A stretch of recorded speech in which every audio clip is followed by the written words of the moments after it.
নমস্কার বন্ধুরা, শ্রাবণীর রান্নাবাটিতে সবাইকে স্বাগত। সুজি দিয়ে যে এত সুন্দর মজাদার রেসিপি হয় সেটা পুরো ভিডিওটা না দেখলে তোমরা বুঝতে পারবে না। তো এই রেসিপিটার জন্য আমি এখানে গণেশের ডেলি ইউজের সুজি নিয়েছি, তোমরা যে কোনো সুজি নিতে পারো। আর এরকম একটা স্টিলের কাপ নিয়েছি, তোমরা যে কোনো কাপ বা ছোটো বাটিও নিতে পারো। এই কাপের 1 কাপ সুজি নিয়ে নিলাম। আর গ্যাসে একটা কড়াই বসিয়ে দিয়েছি, ওই সেম কাপেরই 2 কাপ জল আমি দিয়ে দেব, আর সামান্য লবণ দিয়ে দেবো। দিয়ে জলের সাথে ভালো করে মিশিয়ে নেব। জল গরম হলে ওই যে 1 কাপ মেপে রাখা সুজিটা সেটা দিয়ে দেব। দিয়ে ভালো করে নাড়াচাড়া করে একটা ডো বানিয়ে নিতে হবে। যখন দেখা যাবে যে কড়া থেকে ডোটা ছেড়ে আসছে, তখন বুঝতে হবে যে জলটা পুরোটা শুকিয়ে গেছে, ডো আমাদের তৈরি হয়ে গেছে।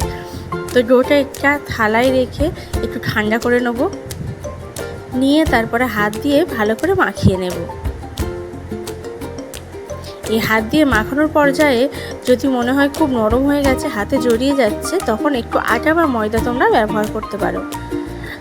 তো বেশি জোর দিলে হবে না, হালকা হাতে মেখে নিতে হবে। এরপর বেলুন বাড়িতে আমি বেলুন চাকি এবং বেলুন বাড়িতে আমি তেল মাখিয়ে নেব, আর হাতেও একটু তেল মাখিয়ে নেব।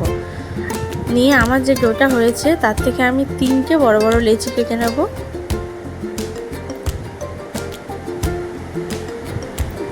এবারে এই একটা লেচি নিয়ে হালকা করে বেলতে হবে, খুব কিন্তু চাপ দেবো না, হালকা করে এপিট ওপিট উল্টে পাল্টে বেলে নিতে হবে।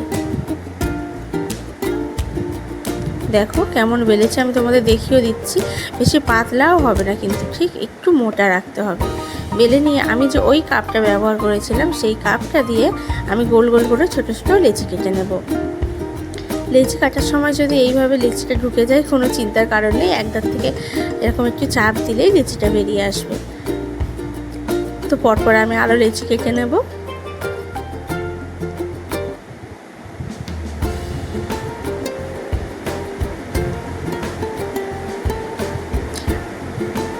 আমার লেচি কাটা হয়ে গেছে। আর লেচিগুলো দেখো আমি কিন্তু খুব একটা পাতলা করিনি, একটু মোটাই রেখেছি। খুব পাতলা করলে হবে না, একটু মোটা রাখতে হবে। এবার যে অবশিষ্ট অংশটা আছে এটাকে তোমরা আবার বেলে ওই কাপ দিয়ে লেচি কেটে নিতেই পারো, কিংবা আমার মতো এরকম ছোটো ছোটো বল করেও হালকা করে বেলে নিয়ে লেচি করতে পারো। তোমাদের যেটা সুবিধা মনে হয় তোমরা সেটাই করবে। তো চলো সব লেচি আমি কেটে নিই। আর একটা ডো নিয়ে নিয়েছি, এটাও সেম প্রসেসে আমি বেলে নেব। বেলে কাপটা দিয়ে লেচি কেটে নেব। তোমরা না ছোটো একটা বাটি ইউজ করো, কারণ এই কাপের জন্য তো এই হ্যান্ডেলটা খুব ডিস্টার্ব হচ্ছে, নাহলে আরও লেচি কাটা যেত। আমার সবগুলো লেচি কাটা হয়ে গেছে। এবার ধীরে ধীরে এগুলোতে আমি পুর ভরে নেব। আমি পুরের জন্য দোকান থেকে মিল্ক কেক কিনে নিয়ে এসেছি। তোমরা যদি চাও বাড়িতে দুধ থেকে ক্ষীরও তৈরি করতে পারো, কিংবা নারকেলের ছাইও তৈরি করতে পারো, সেগুলোও খুব ভালো লাগবে খেতে। এইভাবে মাঝখানে দিয়ে আরেকটা লেচি দিয়ে হাত দিয়ে হালকাভাবে চেপে নেব। নিয়ে দেখো কিভাবে আমি মুড়ছি। প্রথমে একটু চেপে নেব, নিয়ে এইভাবে হাত দিয়ে ঘুরিয়ে ঘুরিয়ে আমি কিন্তু একটা ডিজাইন মতো করে নেব। এটা দেখতেও খুব সুন্দর লাগবে, আর এঁটেও থাকবে, খুলে যাবে না। দেখো আমার একটা তৈরি হয়ে গেছে। আরেকটা অন্য প্রসেসে আমি তোমাদের দেখিয়ে দেব। চন্দ্রপুলি যেভাবে পিঠে করে সেইভাবেও তোমরা মুড়ে নিতে পারো। সেক্ষেত্রেও মোড়ার প্রসেসটা একদম একই রকম। এইভাবে প্রথমে চেপে নিয়ে তারপরে হাত ঘুরিয়ে ঘুরিয়ে মুড়ে দিতে হবে। দেখো আমার কিন্তু কমপ্লিট হয়ে গেছে। এই যে আমার এতগুলো লেচি হয়েছে, চলো সব মুড়ে নিই, তারপর ফিরে আসছি। আমার এই লেচিতে মোট 10টা বড় বড় আর একটা ছোটো মতো হয়েছে।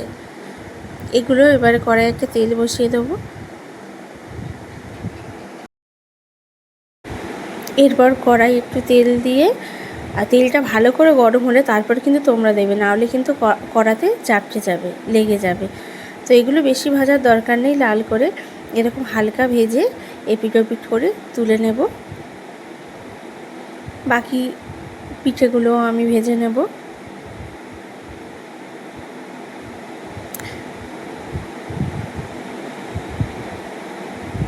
ভাজা হয়ে গেলে আমি চিনির শিরা করার জন্য একটা সসপ্যান বসিয়ে দেব। আর ওই যে কাপটা নিয়েছিলাম ওই সেম কাপের 2 কাপ জল দেব আর 1 কাপ চিনি দেব, দিয়ে ভালো করে মিশিয়ে নেব। খুব একটা মোটা শিরা বানানোর বা এক শিরা এরকম শিরা বানানোর কোনো দরকার নেই। একটু ফুটে এলেই এটা হয়ে যাবে, একটু ফুটিয়ে নিলেই হয়ে যাবে। আমি 2টো এলাচ ফাটিয়ে দিয়ে দেব, দিয়ে এটা যখন ভালোভাবে ফুটে যাবে তখন আমি গ্যাসের ফ্লেমটা অফ করে দেব, দিয়ে যে পিঠেগুলো ভেজে রেখেছিলাম সেগুলো এতে দিয়ে দেব। গরম গরমই দিয়ে দিতে হবে। দেখো সব পিঠে আমি দিয়ে দিয়েছি। এরপরে আমি 3 থেকে 4 মিনিটের জন্য এটা ঢেকে দেব। তোমরা কিন্তু একটু ঠান্ডা হলে তারপরে নাড়াচাড়া করবে কিংবা প্লেটে পরিবেশন করবে। তো আমি এখানে গরমই পরিবেশন করতে গেছিলাম, তাই আমার একটা দুটো ভেঙে গেছে। ঠান্ডা হলে এটা শক্ত হয়ে যাবে। রেসিপিটা যদি ভালো লাগে please like, comment and subscribe my channel. দেখা হচ্ছে নেক্সট অন্য কোনো ভিডিও নিয়ে। Tata, by.